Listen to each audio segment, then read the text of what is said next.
I'm Mr. MegaManFan, and this is Homebrew Review. Like, share, comment, and subscribe. You know all the things to do, and today we are looking at the adventures of Panzer II. We covered the first game when it was in the middle of a Kickstarter campaign. Well, this one was sent to us earlier than that by Dave Nemeth. He is now working on the beta. But before we get into that, this is Panzer. He's very egotistical, has a high opinion of himself, and generally the people who work for him, with him, or under him either tolerate him, loathe him, or outright resent him. But he is useful to them. Like, despite being this big jerk, they get things done with his help. So he thinks he's really in charge, but like so many generals and military leaders, it's actually the seconds in command and the people around him who get things done. Now, I'd like to take a moment to quote from Dave himself as to the state of the game you're about to see on Homebrew Review. This is what he had to say. Please feel free to stream it and play it to death, but remember this isn't a release candidate, and it still has a few bugs that need to be worked out. It should, however, give you a solid idea of what I am building. And I would agree with that sentiment, Dave. It does indeed. For example, this entire section that you're watching right now is a tutorial mode that you can skip over. The option on the menu screen that said skip intro, it skips all of this. I think it's pretty useful though, because in the actual gameplay, you get to select one partner per level.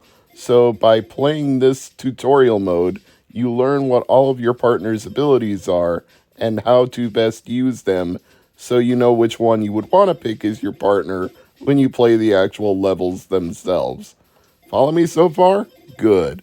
Now we're going to get to watch a little bit of this opening dialogue, and then we get to play as Panzer himself when he discovers that he is unable to progress to the next area. That's when we get introduced to the first partner that he can swap with, which in gameplay mode or in this tutorial mode, you do by pressing select.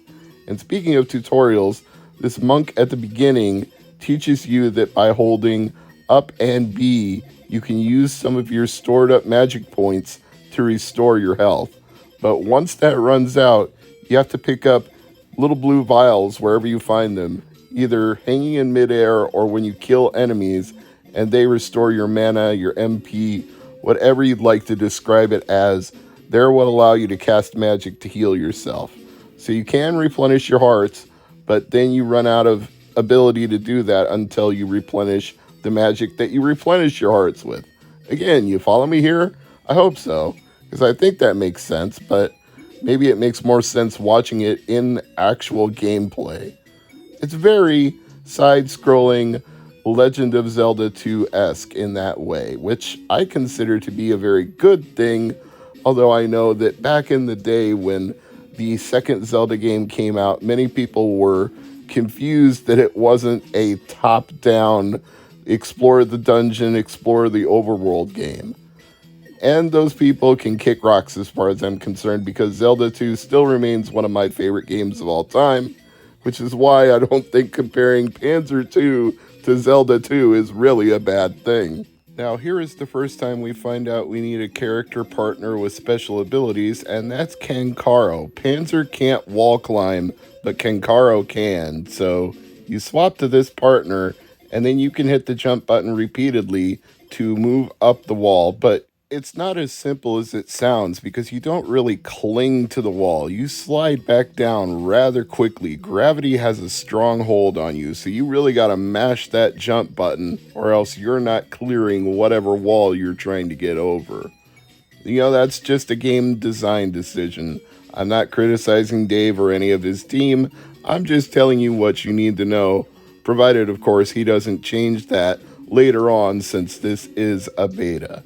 There really aren't many things I would tell him to change, and I don't want him to change anything based on my feedback. It should be his vision and his team's vision, but at the same time, since he gave me this beta, I will offer input, and he can take it or leave it. That's all I can say about that. But I feel like the gameplay here is sound. which doesn't surprise me given that I felt the same way about the first Adventure of Panzer game.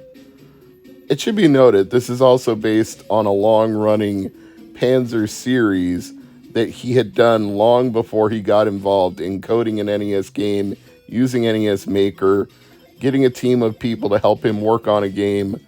This was all an ongoing saga, the Panzer saga, and I will link to that somewhere in the description of this video if you want the full extended backstory. Plus, I'll link to the previous Panzer homebrew review that you can check out as well.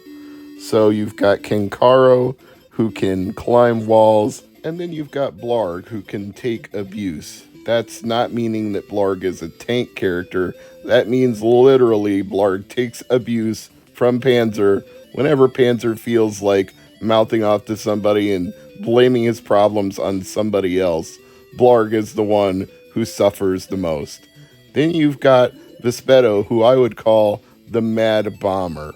This guy can take out anything that looks like a blue square with a circle in the middle because he has bombs that he can throw. This is a minor criticism, Dave. Don't take this one too hard. But the only thing I don't like about Bespetto is that his bombs travel in an arc that you can't control. Would it be nice to just lay a bomb next to a tile to destroy it?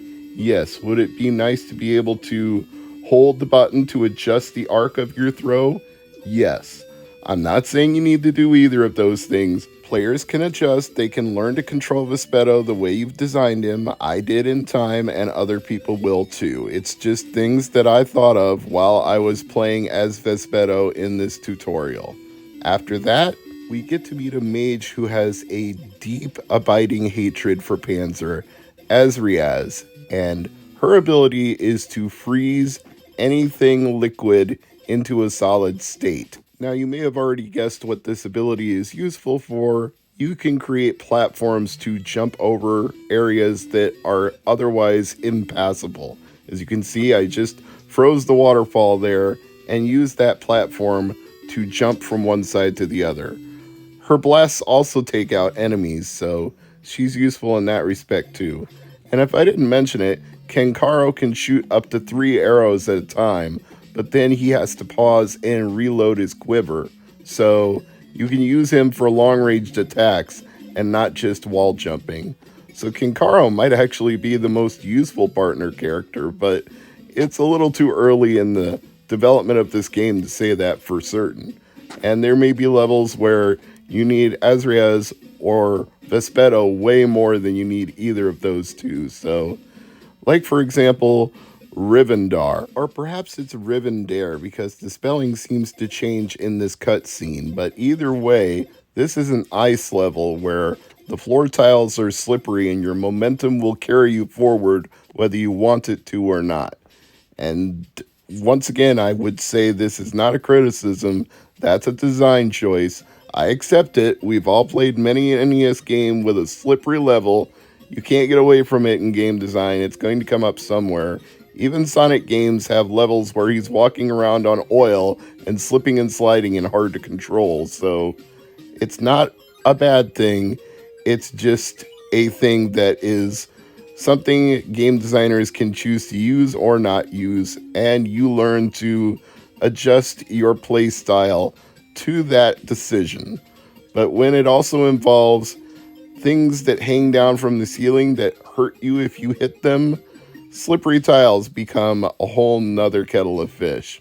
Here's another level in the beta I decided to sample. I think it's pronounced Herinus, and this one has some really mad cows. Literally. Don't even try to fight the cows. They charge at you repeatedly, and you can't do enough damage to hurt them. I think that was a glitch, by the way. Dave, this Kenkaro dialogue is from the intro, and I don't know why it just occurred there when I tried to attack an enemy, so like he said, this is a beta. But anyway, don't fight the cows in Herinus. You can't kill them. I've tried. They will just keep running back and forth at top speed until they take out all of your health. You just jump over them or avoid them. And I think there's a little bit of a Zelda Game Boy reference in this village as well, because the chickens are mad at you and they fly at you and cause you to lose health.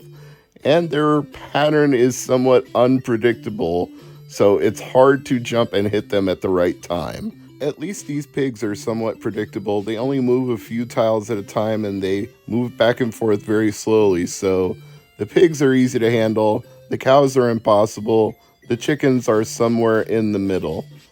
I think it's a nice balance. Maybe there is a way to kill the cows later on, or maybe if I switch to Kankaro, I would be able to kill them with the bow and arrow at a distance, but I didn't feel like it was worth trying at this point. I just wanted to explore with Panzer as much as I could until I was forced into switching to a partner for some situation that Panzer couldn't overcome on his own. Anyway, I think that Adventures of Panzer 2 is coming along quite nicely. This is a 0.65 beta, so by the time the crowdfunding campaign is ready, it will probably be much closer to a finished state. I would say, Dave, you're off to a good start here. Keep up the good work, and I look forward to reviewing this again when you've polished it up and figured out everything that you wanted to add or subtract from the game as it exists right now. I am Mr. MegaManFan. This has been Homebrew Review. I thank you for watching, and as I said in the intro, like, share, comment, and subscribe. All of those things help the channel grow. We'll see you all again real soon.